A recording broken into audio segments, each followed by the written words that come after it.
All right, good morning, everyone. So far, we've been looking at how things react to an external magnetic field. Right? So we basically put a wire in external magnetic field. What we said is that thing is going to have a force on it as long as it's carrying a current. And that current is somehow perpendicular to the external magnetic field. Put a charged particle into an external magnetic field. We also found that guy felt the force as long as it was somehow perpendicular to the magnetic field. And we put a circular loop of wire, or any loop of wire, in an external magnetic field and found that thing feels a force, but the net force is 0, and it manifests itself overall as a torque. So we've been doing things in external magnetic fields, but now what we want to know is how do we actually calculate magnetic fields? So now we know is that we have wires. Wires can carry current. That then creates a magnetic field. So what I want to know then is how do I actually then calculate the magnetic field of, say, a current carrying wire? So that way we can actually determine what are these external magnetic fields. So now when we actually put things in background of something like a wire which is carrying current, we can now determine the force and everything on that particle in this external magnetic field, which we can now calculate. Okay, so that's what we're going to be concentrating on for the next probably couple days. Okay. So the first way we're going to look at this is using what's known as Biot-Savart's law. So the Biot-Savart's law is the magnetic equivalent to Coulomb's law. So here, let's say I have a wire. So here's my wire. This thing has a current running through it, I. And what I want to know is what is the magnetic field at some point P? So basically, we're going to do this the same way we've done almost everything else. We're going to chop this thing up into a whole bunch of small pieces, calculate the magnetic field from each one of these pieces, sum them all together to find the total magnetic field at this piece, right, at this point. So that's the equivalent of, I'm going to chop this thing into a small piece. Let's call that DL. So here's my DL. Remember, DL is going to point in the direction of the current. So at this point, it's going to point in this direction. So this is my direction of DL. Then let's define an R vector. So my R vector then is going to point from DL to my point of interest. So that's going to be this point. Let's call that guy here. Let me make this a little bit better. Let me move this a little bit. I don't want to change my point, just get this a little bit better. Good. So actually, let's use this point here. So let's put this as DL. So my DL points in this direction. Good. This is my point P. So my R vector then is going to be the vector which points to this position. So we're going to say this distance from where we cut DL to the point P is some distance R. This points in a direction. That's what we're going to call the R hat direction. So R hat is going to be a vector which points along the direction which connects the DL to the point of P. So this is R hat. R again is just the distance from DL to that particular point P. So what Biot-Savart's law says is that the magnetic field then at point P is equal to mu naught, which is some constant, we'll talk about that in a second, times the current, divided by 4 times pi times the integral of DL vector crossed by R hat divided by R squared. So this is Biot-Savart's law. So all this says then is that the differential portion of the magnetic field at this point from this DL is simply given by DL crossed R hat divided by R squared times this constant. And then we're just summing all of these different DLs across the entire length of this particular wire. Now, the direction of the magnetic field, you can do one of 2 ways. Either you can actually look at this cross product and determine what it is from the cross product, or you can just use the right-hand rule. Right-hand rule is probably the easier way to do it. So right-hand rule, we would use right-hand rule number 1. You point your thumb in the direction of the current, your fingers curl in the direction of the magnetic field. So in this case, my magnetic field would be pointing out of the board. So in this particular example, I would have B at point P would be pointing out of the board. Or in this case, since DL is this way, R is this way, I put my fingers in the direction of DL, curl them towards R, so I'd have to rotate my hand in this direction, curl towards R, my thumb points outward, which is exactly the same direction. Either one is sufficient. So either use right-hand rule number 2 or right-hand rule number 1. Right-hand rule number 1 is probably a little bit easier to use. So this is what Biot-Savart's law says. So Biot-Savart's law says that the magnetic field generated at some point P is because of the current, i.e. I have moving charges on the inside. And in here we choose our DL. DL points in some particular direction, in the same direction as the current. R again is the distance from DL to the point of P, R hat. is the vector which lies along the direction of r, but has unit length. So here, r hat, magnitude is simply equal to 1. So this is a unit vector. So what's mu naught? Mu naught is simply constant. Mu naught by definition is equal to 4 times pi times 10 to the minus 7th. This is what? Tesla meter? So this thing has units of over meters. Yeah, so it's a Tesla meter. Okay, good. So this is, per amp. Tesla meter per amp. So this is mu naught. So mu naught is basically the magnetic equivalent of epsilon naught. So epsilon naught, remember, was equal to 8.85 times 10 to the minus 12. And this was a Coulomb squared per Newton meter squared. And this thing was known as the permittivity of free space.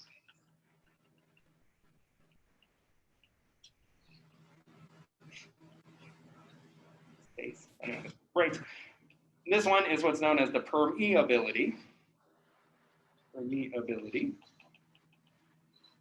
of free space.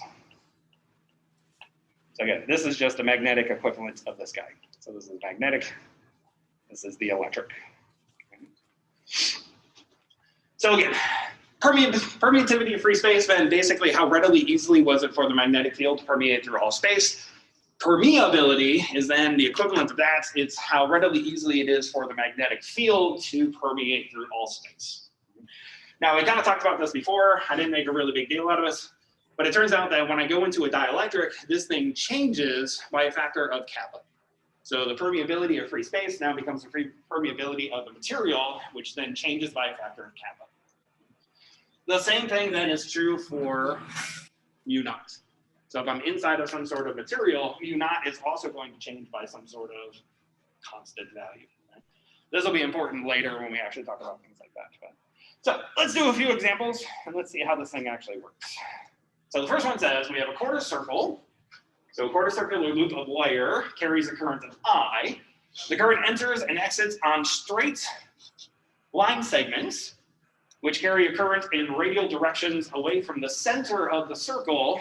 And we want to find then the magnetic field at the center of the circle. So let's draw the picture. See what this thing looks like. So let me call this my y direction. Let me call this my x direction. So x and y.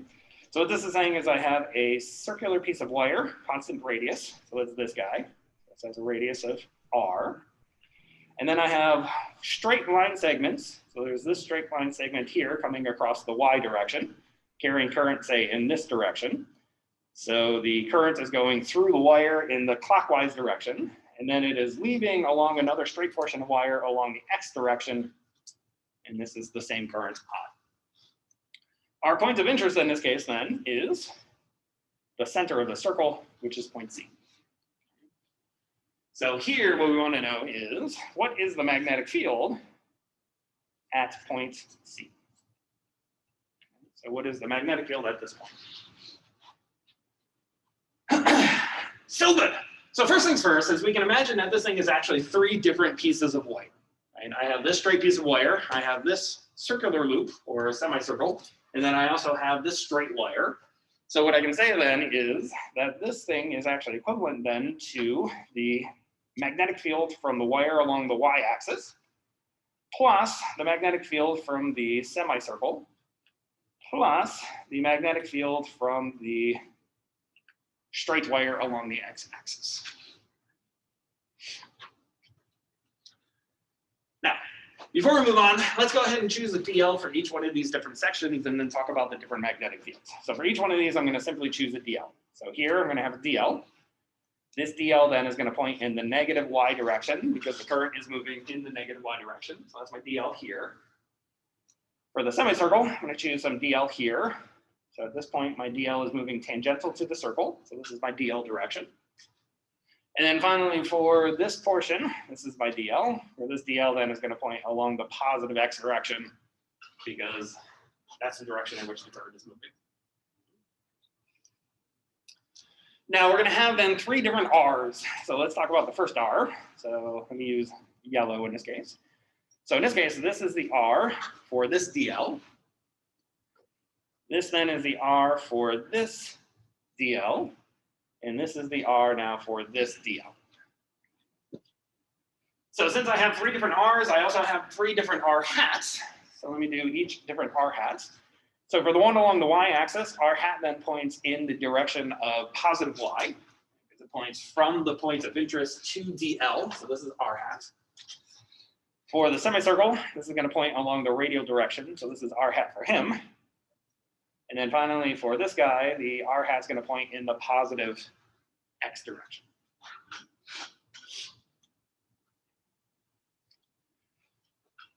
Now, for this argument, let's remind ourselves Biot-Savart's law says that this is equal to mu naught I divided by 4 pi times the integral of dl cross r hat divided by r squared.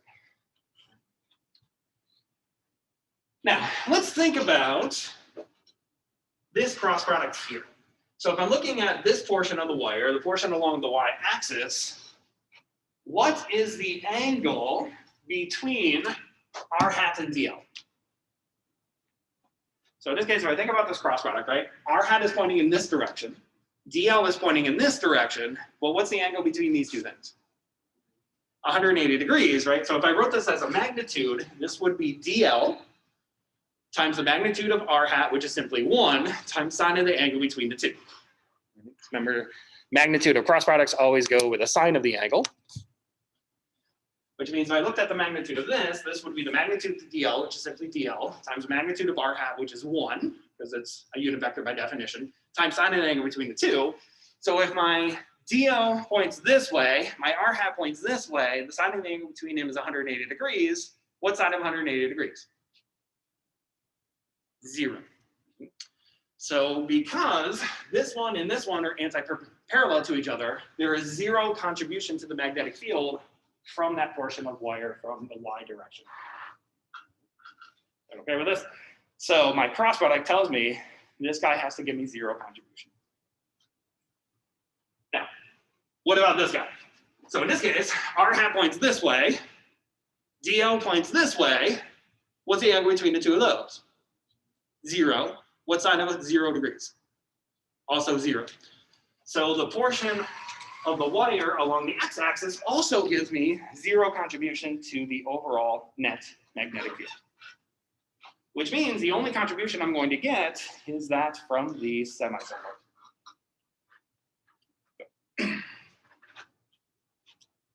Okay? Good. So now the next thing we're going to talk about is the direction of the magnetic field from this guy. So here, easiest thing to do is use a right-hand rule. So in this case, our thumb points in the direction of the current. Our fingers curl around in the direction of the magnetic field, which means for this case, at this point, my magnetic field has to point into the paper. Okay with this? So if my thumb is going like this, my fingers are going out on the top portion, but they wrap around, so they're going inside anywhere underneath that. So from here, we can then see that at point C, my magnetic field is going into the board. So into the board, if this is the x direction, this is the y direction, then z direction is coming out, which means that is the negative z direction. Okay with that? So this is going to be the same thing then as negative mu naught I divided by 4 pi integral of the magnitude of the cross product divided by r squared, all in the k hat direction. So by using my right-hand rule to determine the direction, I can now focus purely on this cross product here's magnitude. So now let's look at that guy. So let's look at the magnitude of dl cross r hat. So this is the same thing as the magnitude of dl, which is simply dl, times the magnitude of r hat, which is 1, times sine of the angle between the two. Now, what then is the angle between the two? So here, dl points tangential to the circle, while r hat points radial to that direction. Which means, what is the angle then between r hat and dl? It's 90 degrees. Right? Because if DL is always tangential to the circle, this guy is always pointing radial. That direction then, or this angle, always has to be 90 degrees. So here, theta always has to be 90, which means this thing has to be simply equal to DL. So for us here, theta is equal to 90 degrees. Is okay? So that means that this magnitude here becomes then minus mu naught I divided by 4 pi integral dl divided then by r squared, all in the k hat direction.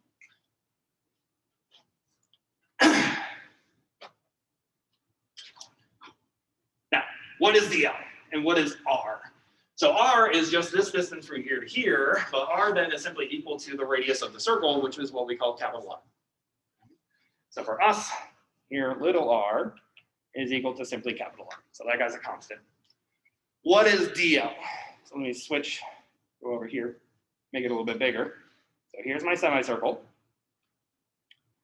Here's my dl.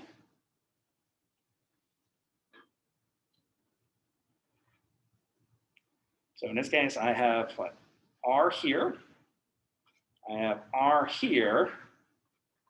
So this thing is separated by a differential amount of angle. Let's call that simply, I already used theta, let's call that d phi.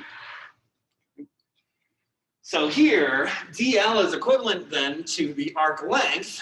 So the differential length is the same thing as the differential arc length, which is the same thing as the radius times the thickness of this, which is simply d theta. So dl here is the same thing as r d phi.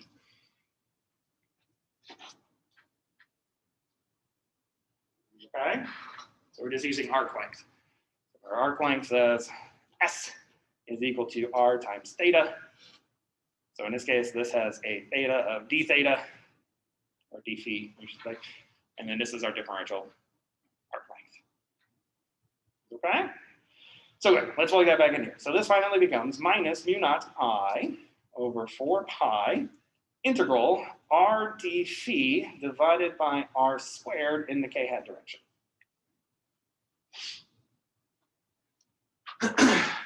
This r cancels out one of those, so this r is also constant, so I can pull it out. So this becomes minus mu naught I over 4 pi r integral of d phi in the k hat direction. So finally what we get is that d of c is equal to minus mu naught I over 4 pi r integral d phi in the k hat direction. What's the integral of d phi? Phi. So this is equal to minus mu naught I phi divided by 4 pi r in the k hat direction. Now for us, what is phi? So phi is starting at 0 and ending up here, which is then pi over 2. So phi in this case is simply pi over 2. So for us, phi is equal to pi over 2 in this particular problem.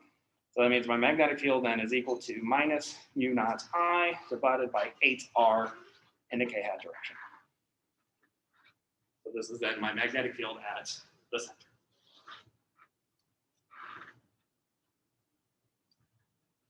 You okay, Dylan? Why is it pi over 2? Because I start here at 0 degrees, and then I go all the way up here to 90 degrees, but 90 degrees is also pi over 2. So phi in this case for me is then just pi over 2. So this one is true for in general. This thing is true for any type of semicircular arc. So here, the only thing I have to know is what? The angle of my semicircular arc. So whether this thing is 10 degrees, 20 degrees, 50 degrees, 180 degrees, this is true for any type of semicircular arc where the legs are going in along the radial directions. So this is true for any of those. So pretty much you could use this for anything that's similar to this guy. So for example, if I had something that looked like, do it this way. Let's say I had a piece coming in this way, semicircular arc, another piece coming out like that. And I extend these guys here, so this is my point C. This extends an angle of phi. So here automatically I know the magnitude of that magnetic field at C is equal to mu naught I phi divided by 4 pi r. I automatically know this. So this is true for any situation that looks like this. The only thing you need to know here then is, what is that phi? Okay, it could be 10 degrees, 20 degrees, 90 degrees, 180 degrees, 270 degrees. Okay? Let's do another example. The same one. So this one says that in the figure below, the point P is perpendicular to the wire at a distance of 25.1 centimeters from one end of a straight wire of length 13.6 centimeters, carrying a current I equal to 6.93 amps. What is the magnitude of the magnetic field at point P? So here's my wire. I have currents running in this direction. My point P is up here from the end of that, and I want to know what is the magnitude, or in this case, I wrote out the entire vector, of the magnetic field at point P here. So let's do this one. So let's redraw it.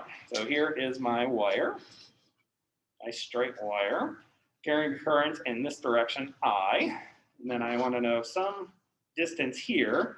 This is my point P, or this is some distance of R.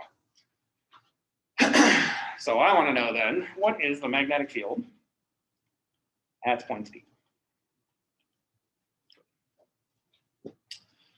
Now, first thing I want to do is I'm going to put in a coordinate system. Since my current is moving in that direction, but I also want to call the distance from here to here some x. So I'm actually going to have my currents going in this direction.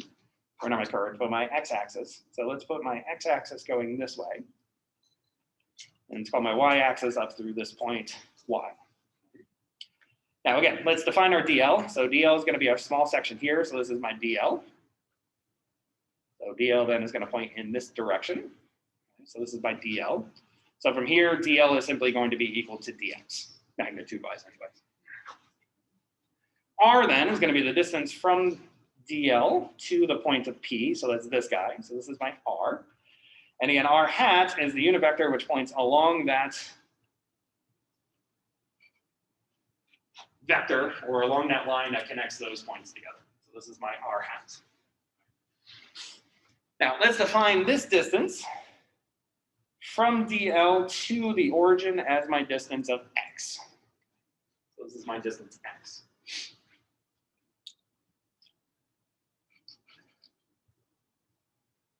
So good.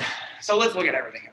So again, we know the magnetic field here then is going to be equal to mu naught I divided by 4 pi times the integral of dl cross r hat divided by r squared.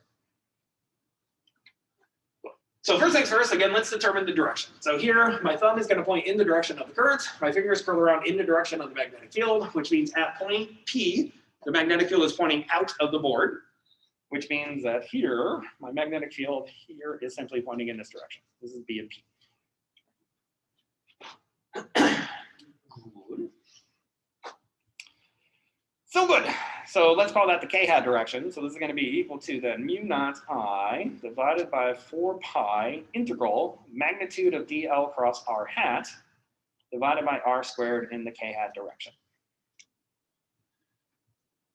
Now, in this case, dl is pointing along the x direction. dr is not. It's pointing at some angle relative to where dl is, which means that this magnitude here of dl cross r hat is going to be equal to dl times sine of the angle between the two, where I'm going to define this angle here as the angle theta. That's my angle theta. So the angle theta here is the angle between r hat and dl. So this little tiny thing here. Okay? So this thing becomes mu naught I divided by 4 pi integral dl sine of theta divided by r squared, all in the k hat direction. Now, if we think back to what we did in Coulomb's law, what we did is we then rewrote r in terms of the geometry. So in this case, r is going to be the square root of x squared plus r squared, capital R squared. And then we rewrote sine of theta in terms of also the geometry. So in this case, sine is going to be the opposite side divided by the hypotenuse, which is going to be capital R divided by little r. So let's put all that down. So here we know r is going to be the square root of x squared plus capital R squared. Sine of theta then is equal to the opposite side, which is r divided by little r. Now, let's put all these things together. So finally, we get the magnetic field at point P is equal to 4 mu naught I over 4 pi integral dl, which is equal to dx, times sine of theta, which is r over r. So this becomes over r cubed. So finally, this becomes mu naught I over 4 pi integral dx r over x squared plus capital R squared to the 3/2, all in the k hat direction.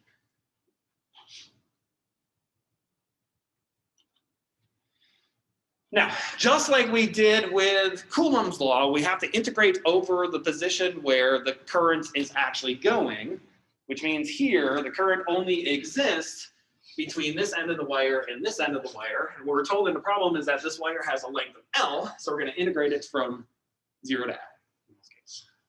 So integrate just over the length of the wire. So this thing is integrated from 0 to L. Okay. Good. So this term's going to come out, so it's going to be coming just r out front.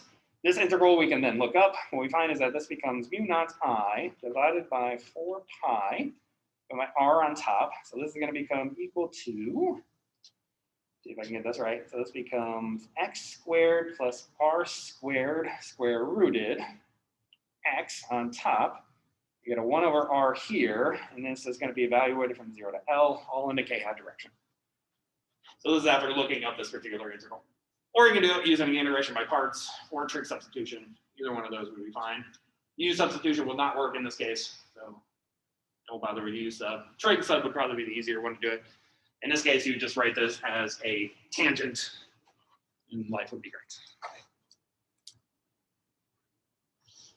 Good. So this r actually cancels this r. Evaluate this from 0 to L. The 0 portion is going to go away, so this becomes simply mu naught I divided by 4 pi L divided by the square roots of L squared plus R squared, all in the k hat direction. Finally, we would plug in our numbers. I'm not going to bother writing those in because I already did it over here. We plug in our numbers and we evaluate everything. It becomes 1.32 times 10 to the minus 7 Teslas in the k hat direction. Or k hat just means out of the board in this case. Is okay? Let's do one more. So the next one says, we now have a circular loop of wire carrying a current where the circular loop of wire has a radius of little r. I'm going to call it capital R just because I don't want to confuse you. I don't know why I didn't call that capital R to begin with. But anyways, I want to know what is the magnetic field at some point Z, which is along the center axis of this loop of wire. So let's look at that one. So here's my loop of wire. Great. Here's the center point. And I want to know some point above the center point at point P, which is Z distance above here, where this thing has a radius of capital R. What is the magnetic field at that point? So it's the magnetic field at point P.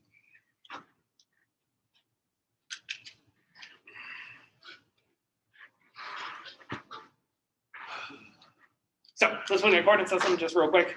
Let's call this the X direction. Let's call this the Y direction, so that along this direction is my Z direction. Just for reference here. So here, I'm going to do pretty much the same exact thing we did for Coulomb's law. I'm going to take a DL on this side, and I'm also going to take a DL on this side and see if anything actually symmetrically cancels. I think is what we did for Coulomb's law. So what I'm going to do is over here, I'm going to chop out a DL. So here's DL here, and let's say that the current is going in this direction. So if I was looking down along the Z-axis, it's going in a counterclockwise direction, which means that at DL here, my current points in this direction. Well, that's the direction of DL. On this side over here, the symmetric side, DL is now pointing this way. Also tangential to the circle.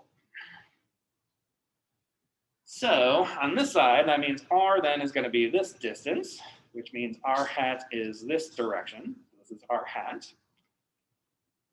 On this side, this is r, which means that r hat points, which color did I use that one? This way on this side. So this is my r hats.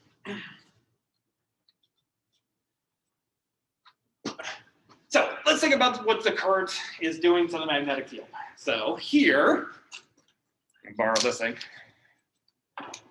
There we go. So on this side, my DL is pointing this way, right? It's pointing at you. So what I would do is I would put my thumb in the direction of the current. My thumb would curl around in the direction of the magnetic field, which means that this thing, the magnetic field, is making a circle around this thing. Now my point P is over here, which means what I care about is the direction of the magnetic field of a circle at this point here. So the way I would do that is I would just say that it's in the tangential direction. So same thing we did with uniform circular motion. So I want to know the velocity at some point over there. I would let my keys go, which means that the velocity is pointing in this direction at this point, right? Which means that point P here, from the left-hand side, the direction of my magnetic field is then in this direction. Right? This is the direction for the magnetic field from that DL. But since this is moving in a circle, that means that this angle here has to be a 90-degree angle. It has to be tangential to that circle, where in this case, R is the radius of that circle. Okay? Now on the other side, what's happening now is the current's facing in the opposite direction. So now it's facing this way, which means I put my thumb in the direction of the current. My fingers would curl around in the direction of the magnetic field, which means on this side, it's going in a circle this way. Which means at this point, it's pointing off in this direction. Right? So from the one on this side, my magnetic field actually is going to point this way. Draw that very well. There we go. This way, where again, this is equal to a 90-degree angle. Okay with this? So what that means then is that the magnetic field above the ring is going to make a ring.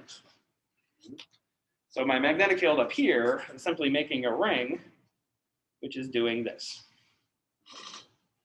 So what happens then to the horizontal pieces of the magnetic field? They're going to cancel, which means the total magnetic field then only points in the vertical direction. So this is my total magnetic field at point P, in the vertical direction. Okay? Now, let's define this angle here as the angle, I don't want to use theta, let's call that B. Okay. Now, if my magnetic field points this way, what you want is the adjacent side to that, because my magnetic field is pointing upward, which means that we want to take the cosine portion of the total magnetic field. So if my vector points this way, and I want this portion of it pointing to this angle, this is the adjacent side. Okay, so that means my magnetic field at point P then is equal to mu naught I divided by 4 pi integral dl cross r hat divided by r squared, and I want only the cosine phi portion of that. Kind of ran out of room. I'll write that over here. It's equal to mu naught I over 4 pi integral dl cross r hat divided by r squared. I'm going to put a magnitude on this guy, cosine of phi in the k hat direction. So we already know the direction as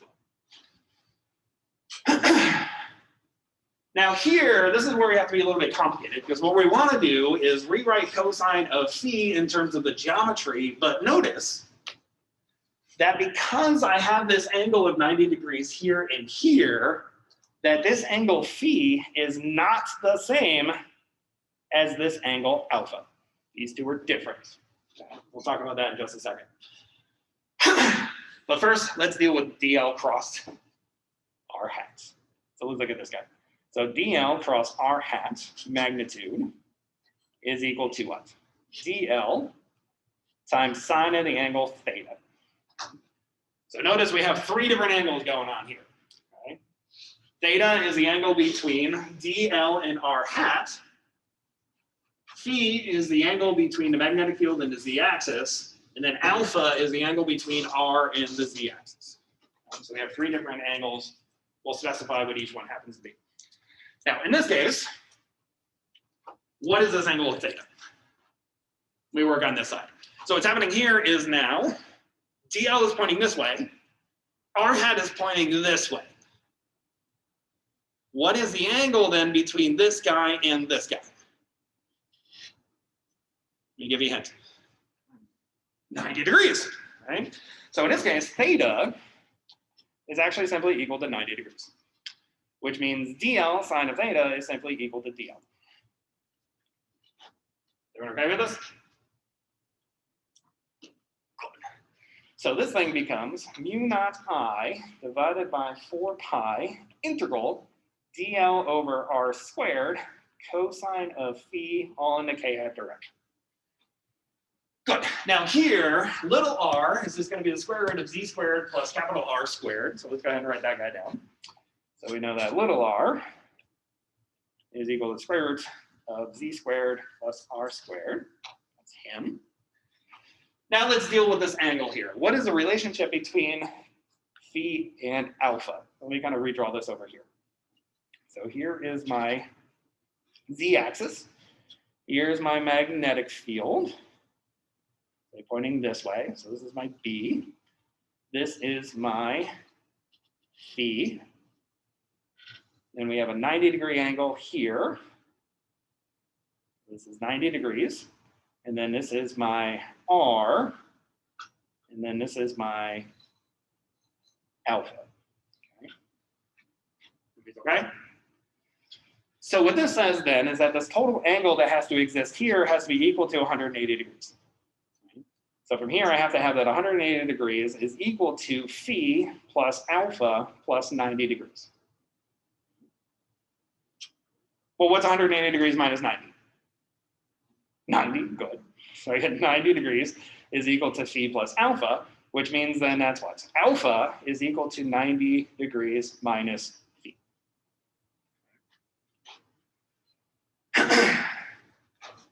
So let's go back to where we started. So what that means then is that I have a cosine of phi, but cosine of phi is the same thing as cosine of 90 degrees minus alpha, because I want to use alpha to rewrite everything in terms of the geometry. But what is cosine of 90 minus alpha?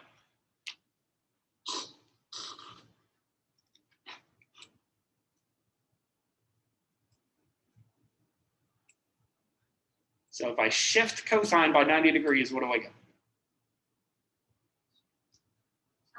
I get a sine. So what this tells me then is that cosine of phi is equal to cosine of 90 minus, cosine of phi is then equal to cosine minus alpha, which is then equal to sine of alpha. So good. So let's put that back in here. So this thing becomes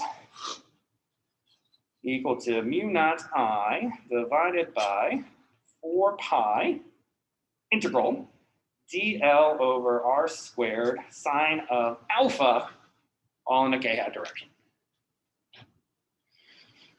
So good. So let's keep going. So we know R squared is equal to that. So let's put that in. So this is equal to mu naught I divided by 4 pi integral DL divided by Z squared plus R squared times sine of alpha k hat. Sine of alpha, according to this, is the opposite side, which is simply equal to R divided by the hypotenuse. So let's put that in.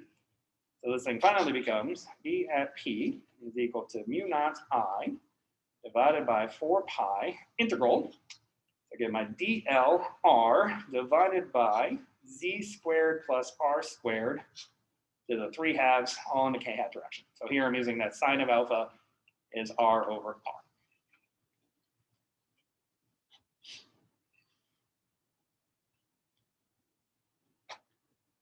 Everybody's okay? What? So I'm kind of having trouble visualizing why phi and alpha are changing. Oh, so why they're different? Yeah. It's because unlike with the electric field, so remember the electric field, that the electric field pointed in the same direction as R hat. Mm-hmm. So here, if this was my R, then this was the direction of the electric field, which meant that this angle here was the same as this angle. right? But what's happening here, though, is that the magnetic field, by definition, has to be perpendicular to the r direction, which is why they're not the same. Okay, so the difference between the electric field and the magnetic field is this one is along the radial direction, where this one is tangential to the radial direction. So that's the distinction, and that's why they're different in this case. My drawings don't do it justice. I do my best, but I only have so many art skills. I'll have to have my brother come in. He's actually an artist. But anyways, so everybody's doing okay? Funny story is I actually almost went to undergrad for art, believe it or not. But my brother was super hyper competitive, and every time I bring my stuff home, he'd be like, "Your cross-hatching sucks, and your stippling is terrible," and blah blah blah. I'm like, "Fine, you do that, I'll do something else." So, and somehow I became a physicist. Life's good. So, anywho, little interesting tidbits. Okay, so good. So let's look at DL. So DL then. So let's go back to DL. Go back to our picture. So DL is anywhere within the XY plane. Right? Where everything else we have going on here, R is a fixed constant, but Z doesn't depend on what's happening in the XY plane, which means that DL is independent of both R and Z. Which means that R here and Z here are simply constants as far as DL is concerned. Which means they come outside of the integral. So this guy becomes mu naught I divided by 4 pi R divided by Z squared plus R squared to the 3/2 integral DL all in the k hat direction. Well, what's the integral of DL? L, where L is simply the length of the circle. Okay? So this is then equal to mu naught I R divided by 4 pi R squared Z squared to the 3/2 times L in the k hat direction. But what's the length of the circle? What do we call the length of the circle? Starts with a C. Circumference. And what's the circumference of the circle? 2 pi r. Good. So finally, this thing becomes, so L is simply 2 pi r, capital R in this case. So I'm going to get an r squared on top. This 2 is going to cancel out that one. This pi is going to cancel this pi. So finally this becomes mu naught I r squared divided by 8 times Z squared plus R squared 3/2 in the k hat direction. So this is my magnetic field anywhere some distance Z above the central axis of my current carrying. What's up? Why didn't we integrate like over an animal like we did the other one? How do we do it? Why didn't we integrate with like? Oh, well, I could. So then I would have to introduce a fourth angle, right? I could if I wanted to. So in that case, I could do, so let's do it that way. So here, this would be my R direction, this would be my R, and in this case, this would have to be some other angle, d beta. Right? So then, good. So that would bring me to the integral of DL then is equal to the integral R d beta from 0 to 2 pi, which is then equal to R times the integral of d beta from 0 to 2 pi, which is equal to 2 pi. A little bit easier. We could do that. But for a certain extent, it's not necessary. It's not necessary. Now, I would have to do that if for some reason I was a complete jerk and I told you that the current along this ring was actually a function of the angle. So I could say that the current going through here then was, I don't know, I0 times sine of beta. Right? So in that case, then you would have to do it this way because now I would have to integrate over that beta as well. So it wouldn't simply be 2 pi in this case. But that would be kind of douchey of me, so I wouldn't do that. What's up, Dylan? Sure. This one? Okay. Everything's okay? Not too bad. So this is Biot-Savart's law. So again, this is the magnetic equivalent of Coulomb's law. So again, this thing works in any type of situation. But like we did with Coulomb's law is we came up with something else called Gauss's law, which we could use much easier when we had some sort of nice symmetry, which was either planar, cylindrical, or spherical, which allowed us to do these much, much easier. So the next thing we want to start talking about is then the magnetic equivalent of Gauss's law. So how can we do these much easier if we have some sort of nice symmetry? So the first question you may have to me is, well, why would I need a magnetic equivalent of Gauss's law? Why can't I just use Gauss's law?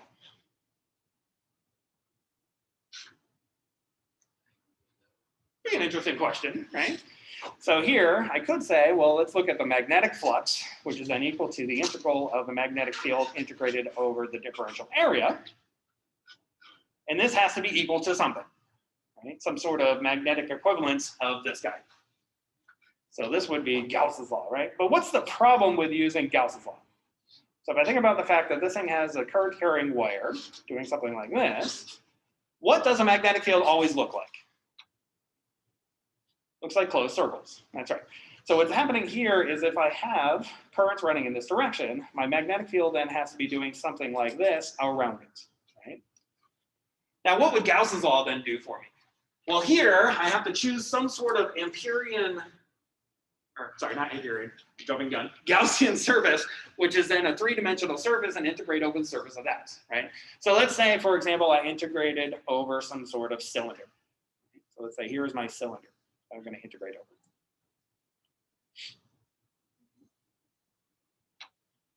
Well, what's the problem with this? Along the cylinder, the radial direction of the cylinder points this way, so this is the direction of dA. My magnetic field is in a circle, which means at this point my magnetic field is pointing this way. So what's the angle between the magnetic field and dA? It's 90 degrees, so that gives me 0 contribution. What about the end caps? Well, the end caps, they don't have a problem as well because my magnetic field is still pointing this way, which means my end cap is pointing in this direction, so it's still 90 degrees. So if I chose something like a cylinder, I get 0 contribution. Okay? Because here, dA is going to point in this direction, which is also perpendicular to the magnetic field. Okay, so let me think about if I drew a sphere instead. Well, what happened with a sphere? What happened with a sphere is I would have magnetic field lines come outside of the sphere, come back inside of the sphere. So I always have magnetic field lines coming in and out, which means I have the total number coming in and the total number coming out equal to the same, which means the total flux is still 0. So the problem with using Gauss's law is that we're always going to get 0. Always. So we can't use Gauss's law when it comes to magnetism because, as we talked about, there are no magnetic monopoles.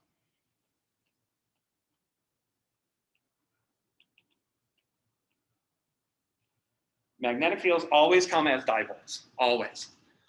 So we can't isolate a single magnetic pole because remember Gauss's law for an electric field said that the electric flux was equal to the charge enclosed divided by epsilon naught. But for us, the magnetic charge is always equal to 0 because we always have a dipole. The total amount of magnetic charge is equal to 0. The only way Gauss's law would not be equal to 0 is if I had a single north pole or a single south pole by itself, but that's impossible. We don't have magnetic monopoles. So the problem is we cannot come up with Gauss's law equal to anything but 0. So for magnetism, Gauss's law always says the flux is equal to 0. Doesn't mean the magnetic field is 0, just means that the amount of flux through that surface is equal to 0. But ultimately what it does is it gives us no information about the magnetic fields. So we can't use Gauss's law. But what we can do is we can come up with something else which would be an equivalent to that. So if we think about the fact that magnetic fields always move in a circle, what we want to do then is do similar to this, but not integrate over a volume, but integrate over a two-dimensional object. So remember, what Gauss's law is doing is it's taking a three-dimensional object and then we're integrating over the surface area of that three-dimensional object. So we're using a three-dimensional object to do a two-dimensional integral. The magnetic field itself is two-dimensional, So we want to use something which is two-dimensional and then integrates over the surface of that, so do a one-dimensional integral. This is what's called Amperes Law. So what Amperes Law is, we want to use the fact that the magnetic field is always in a plane, always moving in a circle, and then integrate something which goes along a circle as well. So we want to use this to our advantage. That is what we call Amperes Law. This is what we're going to focus on Monday. So what Amperes Law is going to do is we're going to use a 2D object and integrate along the surface of that 2D object, which means we're going to do a one-dimensional integral. Where Gauss's law, we did a three-dimensional object integrated over two-dimensional surface of that. So we're just going to take it a dimension down. This is what Ampere law is going to do for us. So again, we can't use Gauss's law for magnetism because we're always going to get zero, but we can use the fact that it moves in a circle. It's a two-dimensional plane, so we're going to integrate over closed two-dimensional objects instead. So we'll do that on Monday. Everything's okay? Bad. Good.